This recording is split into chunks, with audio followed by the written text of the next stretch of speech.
ភ្នំជីសូរគឺជាទីកន្លែងប្រវត្តិសាស្ត្រមួយដ៏សំខាន់នៅក្នុងប្រទេសកម្ពុជាវាស្ថិតនៅទីរួមខេត្តតាកែវប្រហែលចម្ងាយ60គីឡូម៉ែត្រពីខាងត្បូងទីក្រុងភ្នំពេញបើយើងនិយាយពីប្រវត្តិនិងកំណើតរបស់ភ្នំជីសូរវិញភ្នំជីសូរគឺមានប្រាសាទបុរាណនៅចំលើកំពូលភ្នំតែម្ដងដែលគេស្គាល់ថាប្រាសាទភ្នំជីសូរប្រាសាទនេះត្រូវបានសាងសង់នៅសតវត្សទី11ក្នុងសម័យអាណាចក្រខ្មែរសូរ្យវរ្ម័នទី1គ្រប់គ្រងប្រហែលឆ្នាំ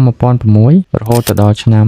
1050ចំពោះលក្ខណៈពិសេសរបស់ប្រាសាទវិញគឺប្រាសាទនេះគឺស្ថិតនៅលើកម្ពស់ប្រហែល130ម៉ែត្រពីផ្ទៃដីតែម្ដងវាមានជណ្ដើរថ្មប្រហែល400ជំហានដើម្បីឡើងទៅដល់កំពូលភ្នំពីលើកំពូលអ្នកអាចនឹងឃើញទេសភាពដ៏ស្រស់ស្អាតវាលស្រែដ៏ធំទូលាយជាពិសេសយើងអាចសម្លឹងមើលភូមិតូចៗជាច្រើនដែលជាទិដ្ឋភាពមួយដ៏ស្រស់ស្អាតសារៈសំខាន់នៃប្រវត្តិសាស្ត្រនេះប្រាសាទនេះត្រូវបានសាងសង់សម្រាប់គោរពសាសនាហិណ្ឌូជាពិសេសគឺព្រះសិវៈវាជាភស្តុតាងមួយដែលបង្ហាញពីសិល្បៈនិងស្ថាបត្យកម្មខ្មែរយើងនៅសម័យអង្គរសប្តាហ៍ភ្នំជីសូរគឺជាទីកន្លែងទេសចរណ៍មួយដ៏សំខាន់ខ្លាំងមែនទែនហើយក៏មានមនុស្សជាច្រើនទៅលេងដើម្បីទស្សនាប្រាសាទបុរាណនិងទស្សនានៅទិដ្ឋភាពវាលស្រែទិដ្ឋភាពស្រស់ត្រកាលដ៏ខៀវស្រងាត់ពិតជាល្អខ្លាំងមែនទែនហើយក៏ជាទីកន្លែងមួយដ៏ល្អសម្រាប់មនុស្សគ្រប់គ្នាផងដែរ